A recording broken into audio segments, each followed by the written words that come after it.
You are listening to the smartsocial.com podcast. I'm your host, Jennifer, and this is April. Today, we will be discussing how we even got here. Why do we care about the Smart Social mission? Smartsocial.com helps parents keep their kids safe on social media so they can someday shine online. Please be sure to subscribe to the podcast to get our weekly resources, and let's get on with the show. Hi, April. Hey, Jennifer, how are you? I am good. Good. I'm excited to be here. I am too. Let's hear what you got. Okay, girl, let's just jump in it. Well, I'm April, and I am from Arizona, and I am a mom of 4. And I guess I'll start with a little story. Yeah, that sounds great. Okay. When I have 4 kids, but when I have 4 boys. Second son was born. He was about 5 months old, and I was standing on the front porch with him and my oldest, which was 2 at the time, and there was a huge rainstorm. And I was just standing there watching my little baby look at rain for the first time, and then looking down at my toddler. And it was just one of those moments where you feel like it's so insignificant, but it was just one of those moments that just stops you in your tracks as a mom. And it just made me realize the importance of what I'm doing in raising these babies and getting to be there for all of their first time seeing the rain, and their first time looking at Christmas lights and seeing the reflection of it in their little eyes. It's hard when you're in the trenches of motherhood and you have all these little babies at home. And it reminded me that there's probably not a lot of perfect days, but there is a lot of perfect little moments. Sometimes they only last 2 seconds. But if you look for them, they're there. No, that's so sweet. So, yeah, I think sometimes we give ourselves big expectations, like there needs to be perfect days, but there's not going to be. And so if we look for perfect moments, they're really easy to find if we look. So I just wanted to share that story just kind of to kick us off about how, because Mom, Jennifer, you are a mother too. So why don't you share a little bit about you and why you are here? No, I love that story of the rain, April, because you're right. It's such, in the scheme of a full week, it seems like such an ordinary moment that you might not notice, but when you step back and you look through it through your child's eyes, it's so incredibly different. And you do feel the weight of that responsibility, right, as a mother. And it's one of those moments where you just think, oh, how amazing that I get to do this. But I also have 4 children. I have 3 girls, and our youngest is our boy. I live in Kentucky, and I feel like you said something about just getting in the chaos of the busy days with our babies. And my first 2 are 18 months apart, actually to the date, which is kind of funny.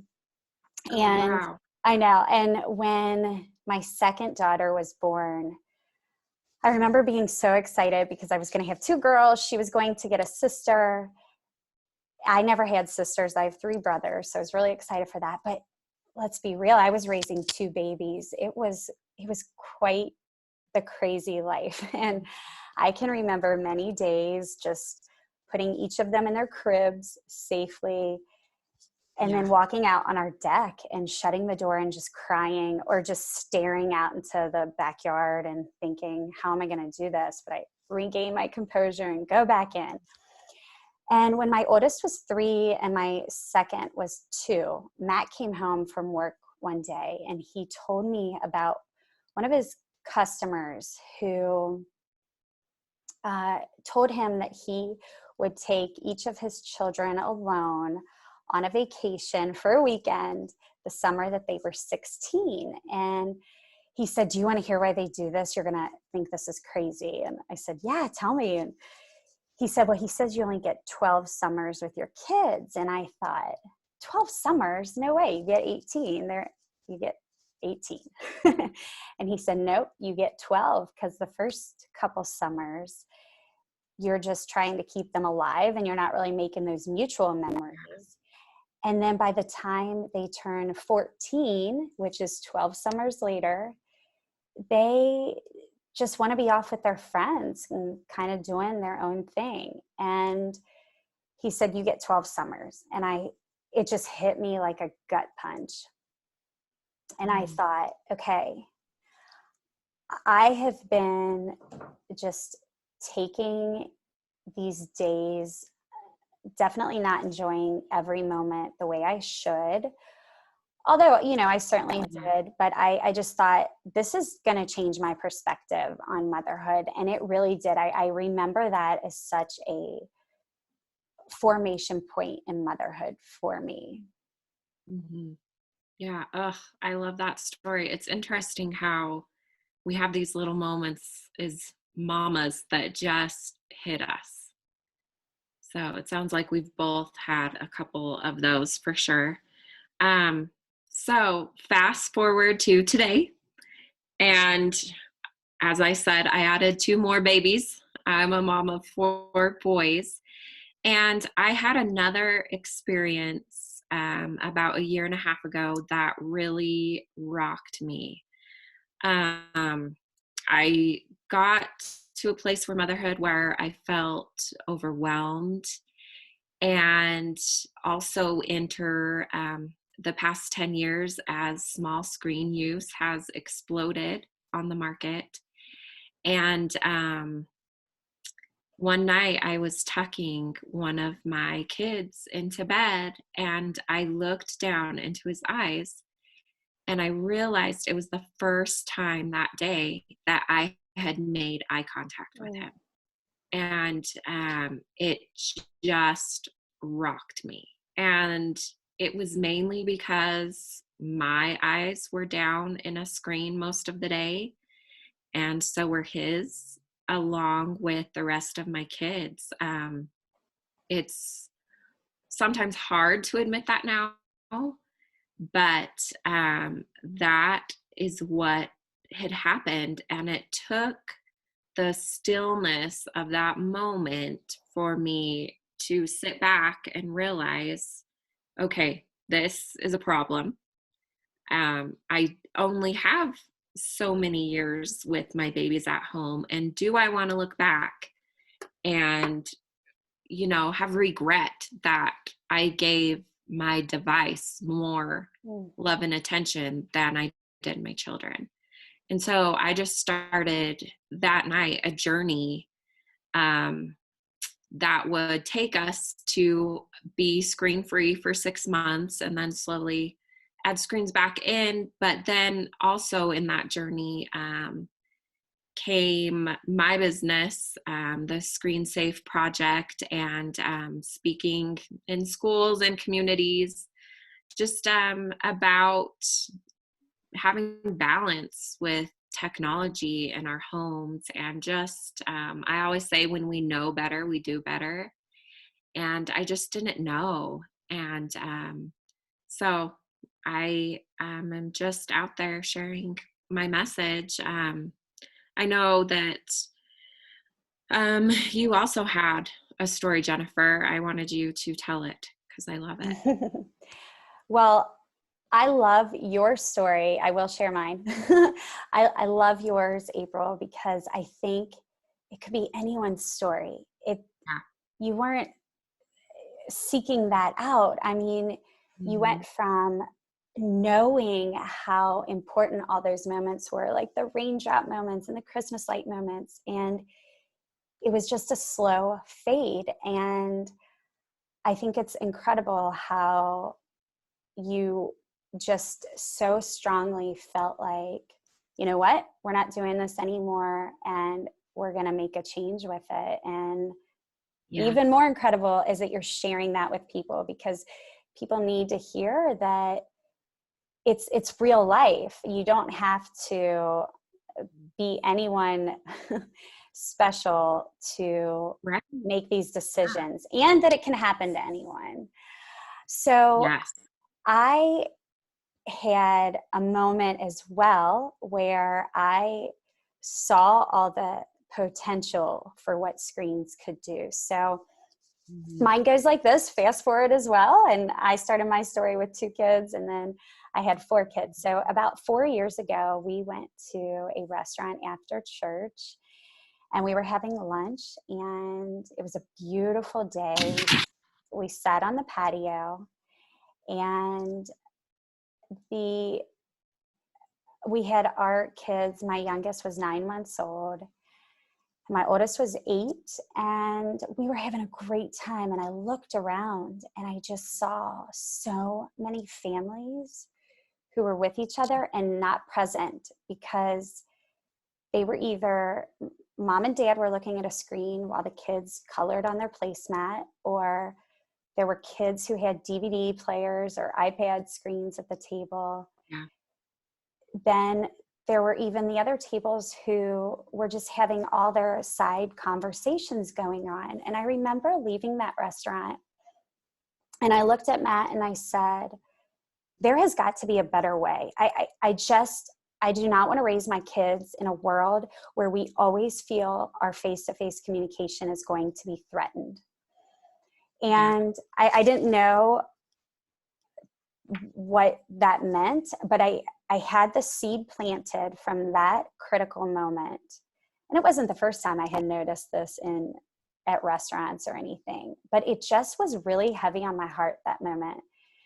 And I went home, and I couldn't shake this. And I was nursing my baby still at the time. And what came to be was my business was built, because in those silent moments in the middle of the night, I would sit there, and it almost makes me cry just thinking about it. Is kind of like your rain moment. I just looked at Nathan, and I thought, I owe you so much.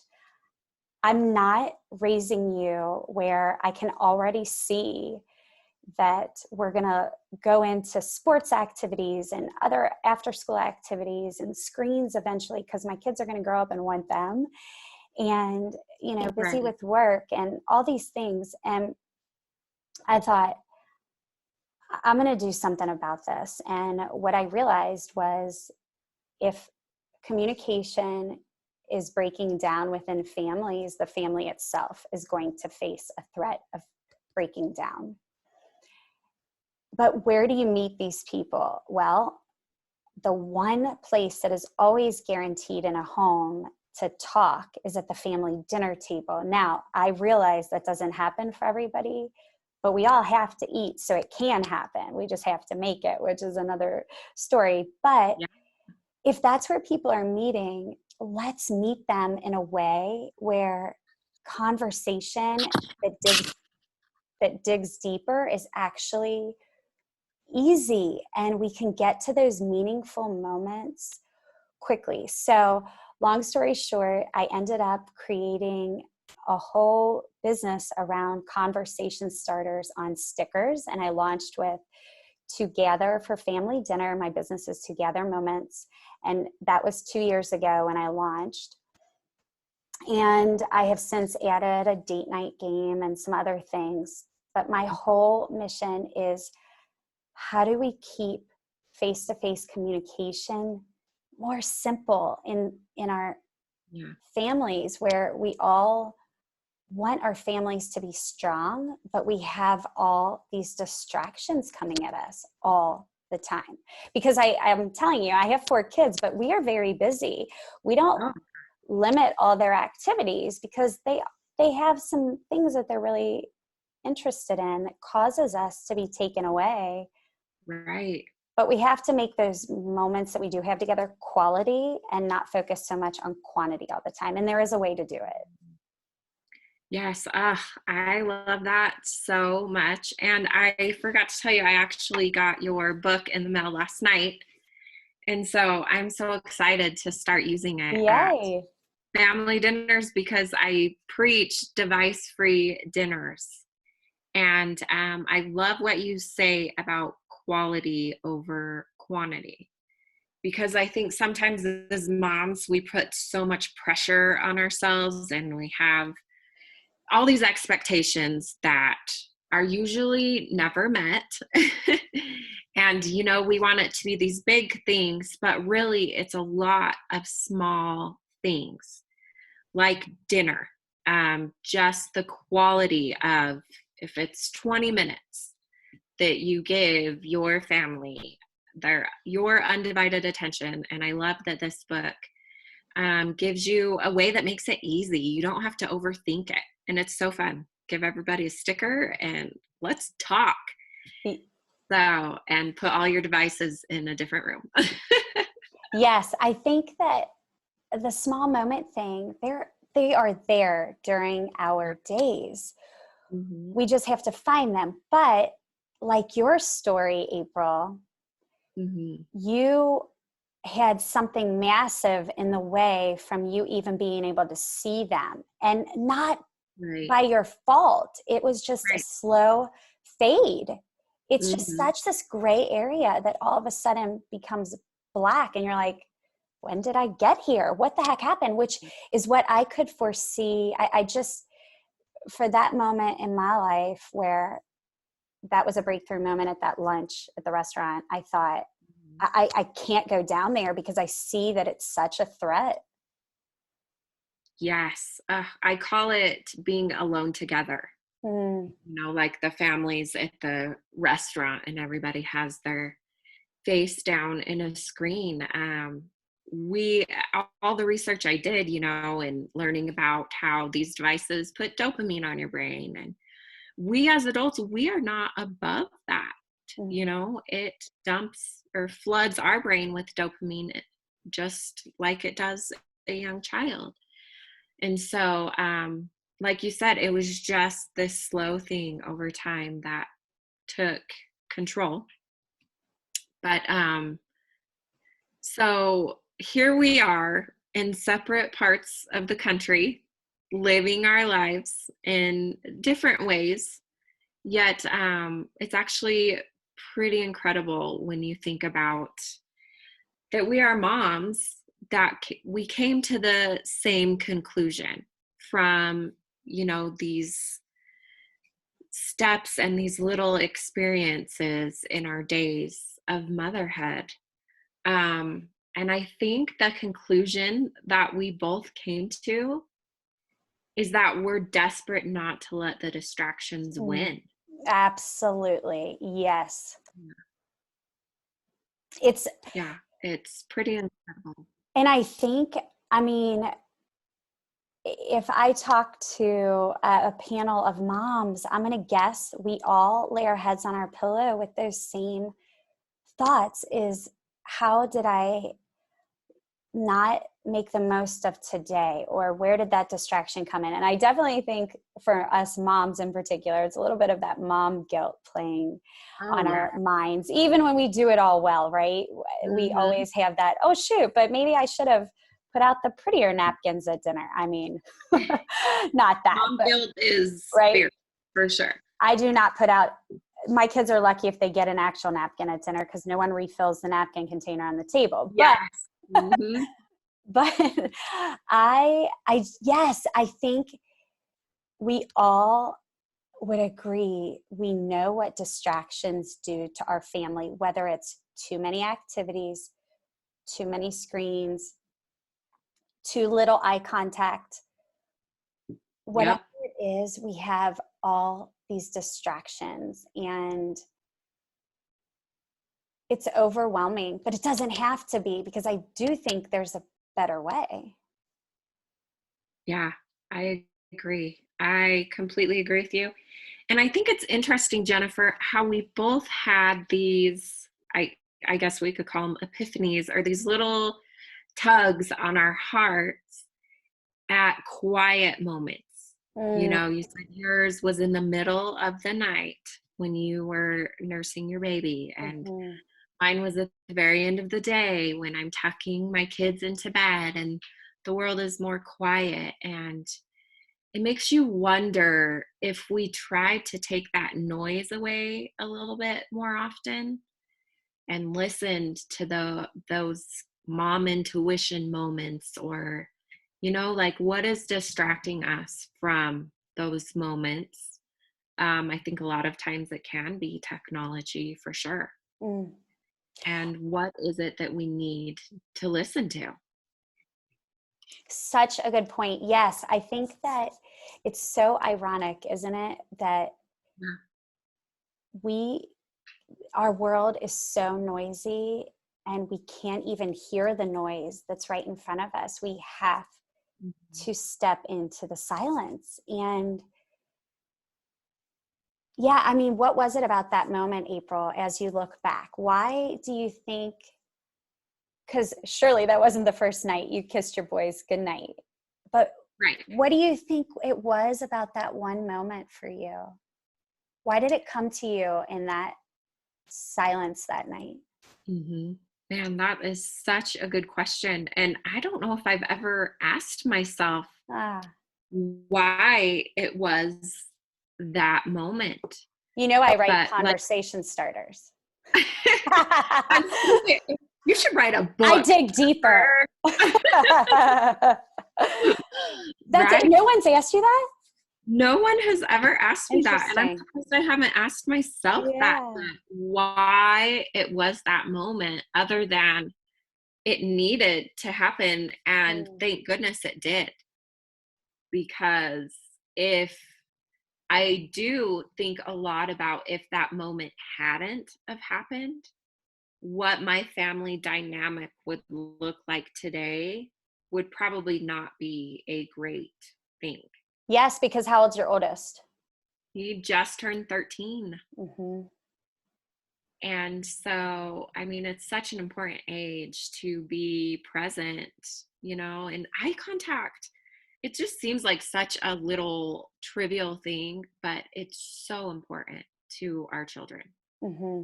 And devices have a really good, sneaky way of getting in front of eye contact really quick. I watched a 2020 episode a while back where they followed a family, and they were just talking about raising kids in this technology age. And it was a mom and dad, and they had 4 kids. And at the very end, so they followed the family, and at the very end, they interviewed all the kids. And the youngest was this cute little 3-year-old girl with big, bright blue eyes. And they asked her, if you could tell your mommy and daddy one thing that you wish that they would know, what would that thing be? And she said, I wish that my mommy and daddy would talk to me with their whole face. And Oh, what does that mean oh. from the perspective of a 3-year-old? It means this. It means she doesn't see her mommy and daddy's whole Mm. face, and she wants their whole face. And that just was like, oh man, I wonder how many times my kids have wanted my whole face Hmm. and they haven't gotten it. Ah, isn't that's a gut punch?